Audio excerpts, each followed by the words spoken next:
Hello everyone. Chemical kinetics chapter के previous year question है objective type.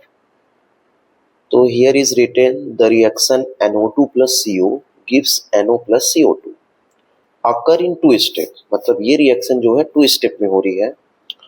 Locate the rate ला। तो यहाँ पे स्लोवेस्ट स्टेप में 2NO2 गिव्स क्या है NO plus NO2 और K1 है, मतलब रेट कांस्टेंट यहाँ पे K1 है। और सेकंड स्टेप है NO3 plus CO, जो फास्ट स्टेप है CO2 plus NO2। तो अब आपको बताना है कि यहाँ पे जो ऑप्शन दिख रहा है उसमें करेक्ट जो है रेट ला एक्सप्रेशन क्या है।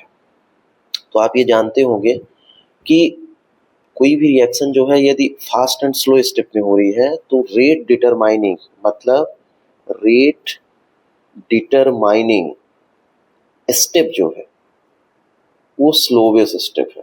कौन सा स्टेप है? Slowest step. Rate determining step क्या है? स्लोवेस्ट स्टेप है। तो स्लोवेस्ट स्टेप रिएक्शन में आप देखिए क्या राइट है, 2NO2 गिव्स यहाँ पे क्या है NO प्लस क्या NO2।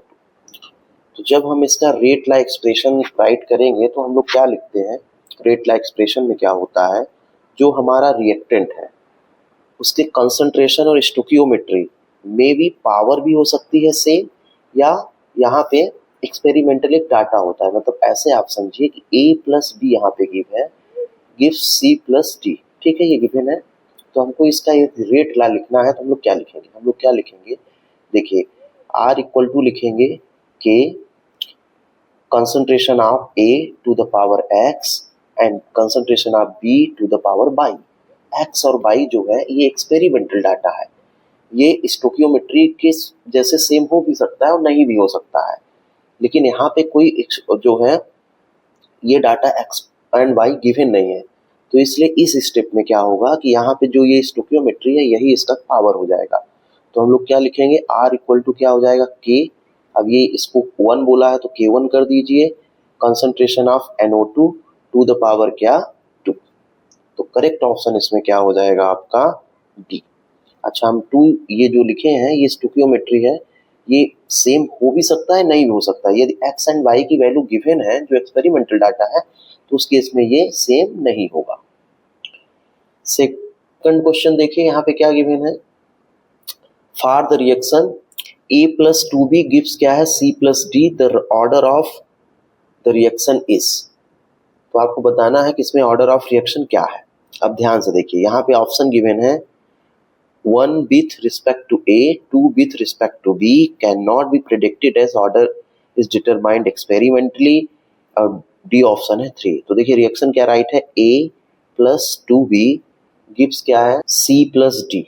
तो देखिए होता क्या है ऑर्डर ऑफ रिएक्शन में, हम लोग वही जो रेट ला एक्सप्रेशन है, जैसे R इक्वल टू हम लोग यहाँ पे क्या राइट करेंगे, K A to the power X and B to the power Y. अब यहाँ पे जो X एंड Y का सम होता है उसे ही हम लोग बोलते हैं ऑर्डर ऑफ रिएक्शन। मतलब जो पावर ऑफ कंसंट्रेशन है उसके सम को हम लोग क्या बोलते हैं, ऑर्डर ऑफ रिएक्शन। तो यहाँ पे ऑर्डर ऑफ रिएक्शन जो है एक्सपेरिमेंटल डाटा है, तो X एंड Y की वैल्यू एग्जैक्ट हमको गिवन नहीं है, इसलिए जो है यहाँ पे करेक्ट ऑप्शन क्या होगा, C होगा। Can not be predicted as the order is determined. मतलब हम लोग प्रिडिक्ट नहीं कर सकते हैं यदि X एंड Y की वैल्यू गिवन नहीं है, इसलिए ये डिटरमाइंड होता है कैसे, एक्सपेरिमेंटल। तो करेक्ट ऑप्शन C होगा।